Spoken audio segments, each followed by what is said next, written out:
Thank you so much for giving me the honor to be the first. After lunch, it will be tricky, but I have some, at least the two first slides are with your participation, so I can make you a bit more, more alive. First, I would like, of course, to thank Mayor Alan Coliban, all the organizing team, Nicoleta, Bogdan, Ilinka, all the volunteers that Simona too, all the volunteers, technicians, translators, all the partners that made this conference possible. And lastly, and this is a very personal touch for all of you Romanian, to Brașov, to Romania, for all the love you showed.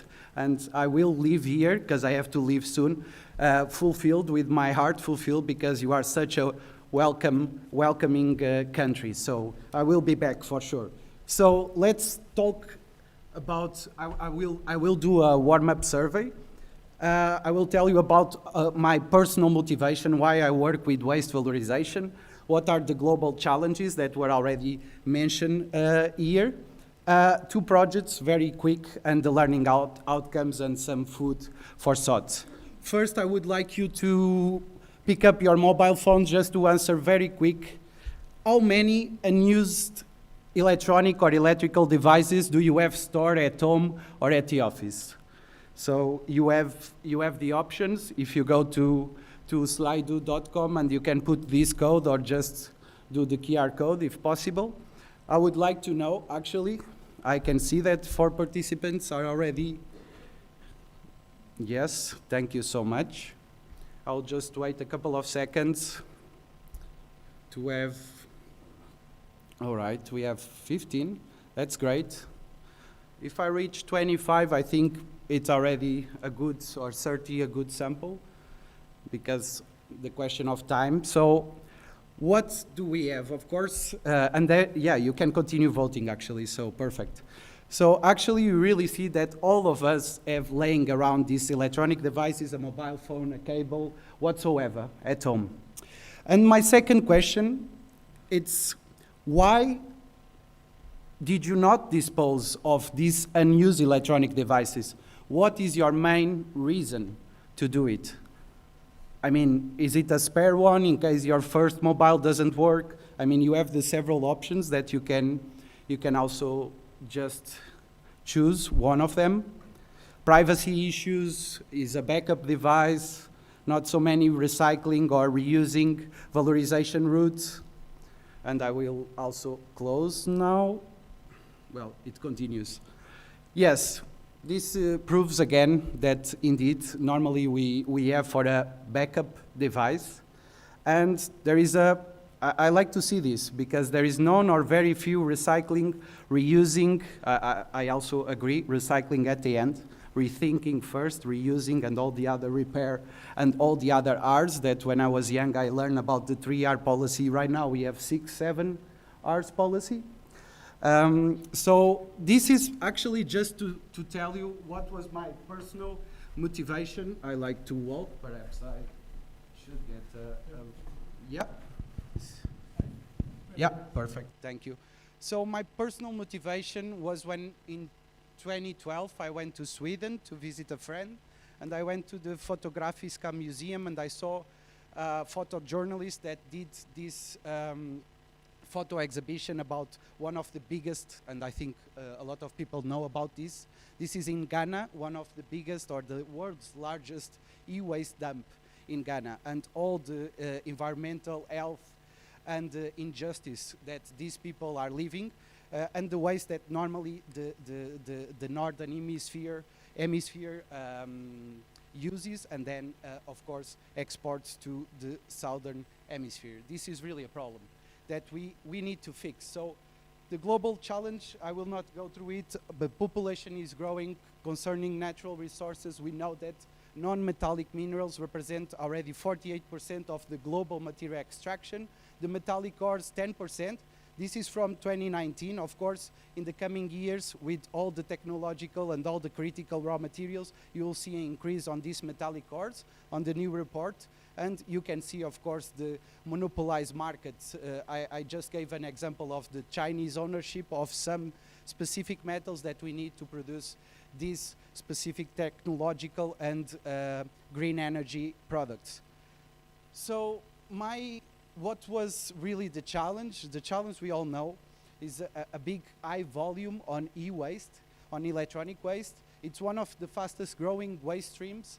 The decentralization of this waste is very important to talk about it, spread around cities, spread around, it's very difficult to also map, and the inefficient repair, reuse, recycling schemes.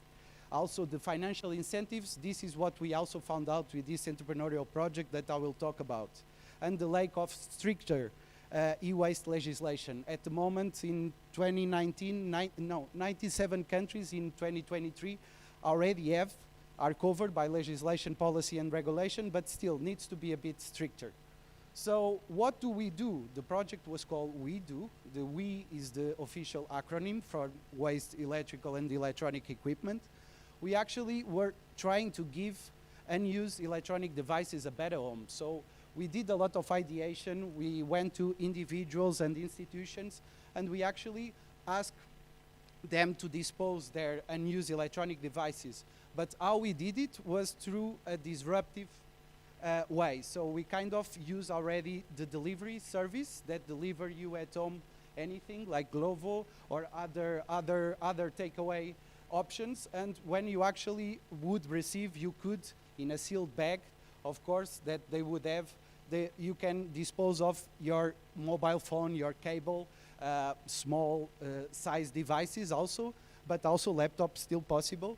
And we would give you credit. So this comes in line, and I think we talk a lot about sustainability and our citizens, but we really need to start giving credit to people that do sustainable practices. So to actually give financial incentives. So what we did, you could order a next, I don't know, whatever meal you want with a discount from the same company. So we make use of this unused space that they are already coming back to the central office of some delivery companies. And then what we would do was, of course, the condition assessment. So see if we had to repair and resell in our online second-hand shop, or if we had the end use, the recycling, which would be the last scenario. But in some cases, we know that this is not possible, it's not worth it, it's kind of obsolete, and this goes in line also with the program obsolescence that the big companies do. And sometimes it's very hard to also put back in the market because the software is not up to date. And you, of course, give credit to people that do this.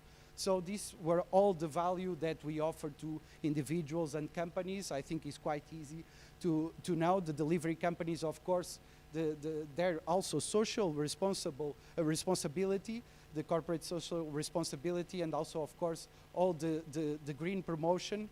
And this was done actually on bicycles. So all the delivery was in Utrecht, the Netherlands, and it was actually takeaway company, and they all have electrical bike, and they all come at the end to a centralized point. So we actually had a centralized point where we could collect the electronic waste. But from individuals, we saw not so much value, rather from institutions. And for institutions, the approach was different. I will not talk about it, but of course they want to empty space, and they want a report just to know the end use of it. And the materials are more up to date than normally the individuals. So another project is the mining waste, and I think Romania can relate a lot with mining activities. This was my PhD project, which I finished last year. Is the second biggest waste stream in the European Union. It's the high volume, very high volume, heavy weight too, causing a lot of disasters, like in Brazil, the Brumadinho tailings pond collapse that killed a lot of people. And of course, the open air disposal of this type of waste is not only an environmental threat, if not well isolated and maintained, and also all the health hazards from the fine particles that you have and the social prejudice of the population living nearby. Not only that, you have to also know that being in open air, you also facilitate chemical, mineralogical alterations of this kind of waste. Could be beneficial for some industries, could not be for others. but I sometimes think we are running against time, because actually I think we should start also, of course there is hundreds million tons of mining waste, but the ones producing now, I think we should invest more. What is the best way to store that material so we can assure that that material keeps being the same for these kind of industries? Because sometimes this is what happened. All the alterations of these materials make it harder, because you have to process, to spend energy and a lot of chemistry acids to also separate all the metals and get, for example, the bulk residue, as you will see that I used. And the low impact techniques, exactly what I said. I mean, sometimes you still use a lot of chemicals and all of this to actually clean this waste. What I mean by clean is by taking the metals, the critical raw materials that actually the European Union needs very much for the technology development, and then you get this bulk mineral residue, which is sand and clay. So why I used the sand and clay was in this project that we were 15 researchers working with 3 mining waste sites in Germany, Belgium, and Portugal. And pretty much my work focused on the mineral residue valorization. So this bulk mineral residue that contain high contents of sand and clay materials, which are very beneficial for ceramics. So in a nutshell, what I did, I create kind of a material loop, and I don't like to call a closed loop, because you also have process and you always have some waste and some emissions coming from it. But you really need to focus on the material passport. So as soon as the waste, this alternative, and let's not call waste, this alternative resource arrives, you need this material passport, and this is a thing European Union is also trying to implement, an initiative on the DPP, the Digital Product Passport. It's very important to know all the characteristics to then find out what can be the best valorization route for this waste material. After that, do you really need or not pre-treatment? So either thermal, mechanical. If it is biochemical, please also try to apply novel techniques like bioleaching, so bacteria that actually eats the metals and do the job for you, and is actually more environmentally friendly than other flotation or other methods that use quite a bit of chemicals. So then I actually went to produce test pieces for roof tiles, blocks, pavers, and bricks, up to 40%. And after that, I verify all the production processes, the product quality criteria, and also the environmental performance during the service life. But I did not stop there, even though it's not mandatory, but we also look about the recyclability of this material after demolition. So actually, we could prove that this material with up to 40% of mining waste, not needing pre-treatment, could be used during service life. And let's be honest, ceramics last quite a long time. But even after that, you could loop in again and use it as a non-shaped building material for new ceramic blends, for roads, cover layers, dams, whatsoever. And also we did the end-of-life assessment. So if you really need to landfill, which is the last case, you could also landfill as inert waste, even though it was a 40% waste-derived product. So lastly, LCAs. I already heard somebody talking about LCAs and life cycle. And this is very important. You cannot really assess without doing this life cycle assessment. So from the moment the waste comes and if the waste is also located far away or nearby, this is very important. So from that moment until the moment it goes out of the factory gate. So that's why we did a cradle to gate approach, the LCA. And we really verified the benefits of using this secondary raw material, minimizing the pressure, of course, and all the emissions and the eutrophication of soils. It was very, very clear. So the learning outcomes we do, giving and use electronics a better home.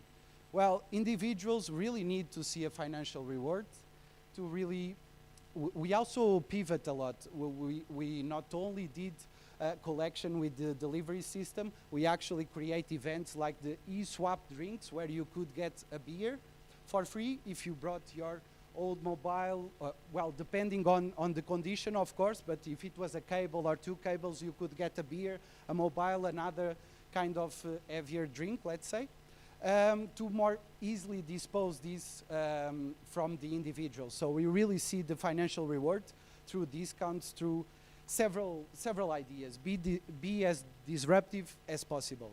And then the companies and the institutions really need this collection service if they don't have already the agreements with the big corporates, I have to also say. But we managed to do a partnership with universities, and we got a lot. Up to a point that at this moment is already finished in 2020, at the beginning of 2019, at the end of 2019, and at the moment we are making profit because of all the materials we collect and we sell second-hand. So this, of course, we did not invest in marketing, so it takes a long time, of course, to sell, depending which platform you sell. And the roadblocks, of course, the electronic producers take-back system that is already being implemented, but I think there is space for everyone, and I think the extended producer's responsibility also plays a huge role here. Privacy data issues, technical access to devices is also a thing to pinpoint, and the high repair costs than the resale price. This also, it's a thing. And EU regulations on recycling targets with minimum amounts of kilogram per capita, I think this will boost, of course, and there are stricter laws on that. Portugal was actually penalized by this because we did not meet the targets. So this will boost a lot of more synergies on this field. Turning mining waste into a ceramic resource, the Sultan project of my doctoral studies, I proved that up to 40% of untreated mine waste can be used as partial or total alternative material for recyclable ceramics.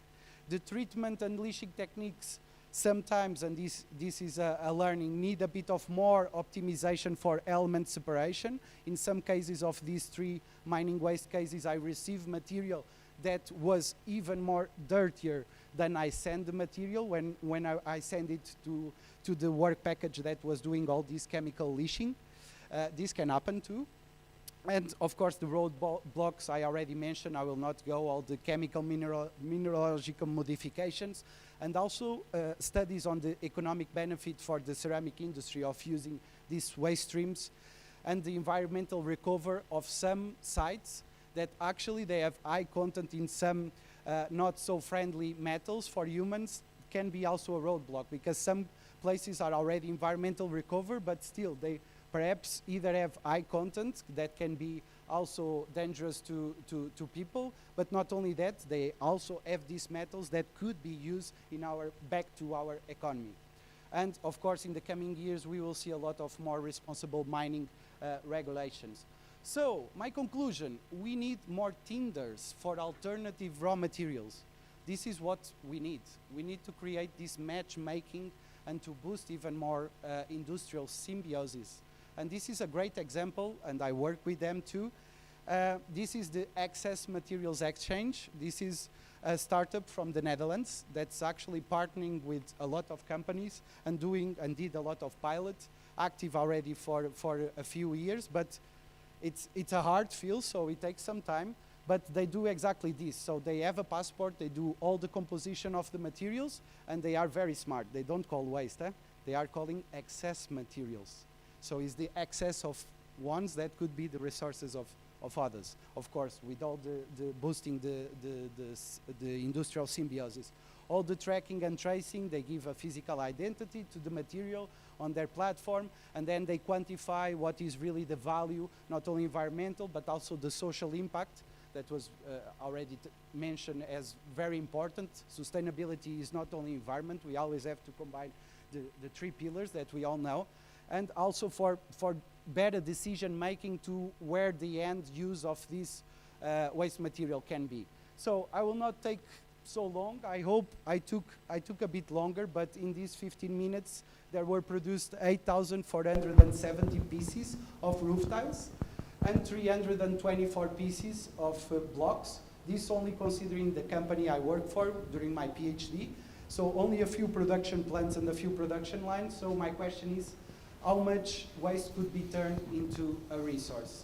So thank you so much for this. And I will finish with EIT. I represent EIT. I could not end this presentation without talking, but this is actually a community that addresses a lot of this challenge. So please visit EIT, get access to funding, and yeah, we will have an event in Barcelona on the 24th of November, and I can tell you that from yesterday I managed, as I'm leading a project at EIT Alumni, to somebody told about the nodes in city. We actually are creating some alumni nodes, so old people that were previous attendees of programs and funding programs, they can actually benefit from the alumni node. We have physical playgrounds, physical space for these entrepreneurs and innovators to excel their ideas and to disrupt a bit more the system, of course, in favor of society, environment, and economy. Thank you very much for your attention.